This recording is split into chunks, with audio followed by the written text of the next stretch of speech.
میں ہوں آغا مسعود حسین اور میں ہم ٹی وی سے آپ کی خدمت میں بات کر رہا ہوں۔ آپ کو معلوم ہے کہ وزیر آباد میں جو عمران خان پر قاتلانہ حملہ ہوا ہے اس میں ملک گیر احتجاج ہو رہا ہے اور لوگ مذمت کر رہے ہیں اور لوگ جاننا چاہتے ہیں کہ اس منظم سازش کے پیچھے کون کون لوگ ہیں۔ عمران خان نے 3 آدمیوں کے نام بتائے ہیں کہ جنہوں نے یہ سازش کی ہے، اس میں رانا ثناء اللہ اور شہباز شریف شامل ہیں۔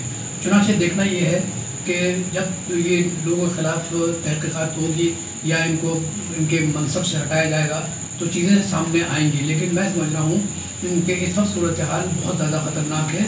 یہ جو حملہ ہوا ہے عمران خان پہ وہ تو اللہ پاک نے ان کو بچا لیا، ورنہ یہ تو پاکستان پہ حملہ، پاکستان کے 22 کروڑ لوگوں پہ حملہ ہے۔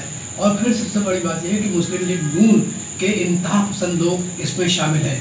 3 افراد کا جو نام عمران خان صاحب نے لیا ہے، اس کے علاوہ بھی لوگ شامل ہیں۔ لندن میں بیٹھ کے نواز شریف صاحب بھی اسی قسم کی باتیں کر رہے تھے۔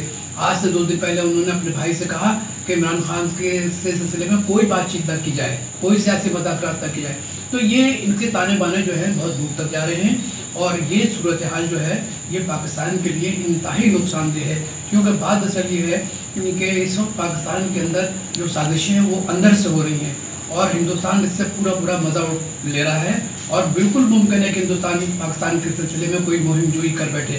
تو چنانچہ میں سمجھتا ہوں کہ ہمارے سپریم کورٹ کے جو جج صاحبان ہیں یا ہمارے ارباب اختیار ہیں وہ سوچیں کہ کیا ہو رہا ہے اور کس طریقے سے یہ جو آگ بھڑک اٹھی ہے اس کو کس طریقے سے بجھایا جا سکتا ہے۔ کیونکہ دیکھیے ایک بات ہمیشہ یاد رکھیے کہ اگر پاکستان ہے تو ہم ہیں، اور اگر پاکستان نہیں ہے تو ہماری حیثیت جو ہوگی وہ ایسی ہوگی جیسے ہندوستان میں مسلمانوں کے ساتھ نریندر مودی کی حکومت کر رہی ہے، یعنی ان کو ان کے سیاسی معاشی حقوق سے محروم کر دے گی۔ تو چنانچہ ہمیں بڑے ٹھنڈے دل سے اس آگ کو بجھانا چاہیے اور ان لوگوں کو کفیل کردار پہنچانا چاہیے جنہوں نے منظم سازش کے ذریعے عمران خان کو منظر سے ہٹانے کی کوشش کی ہے۔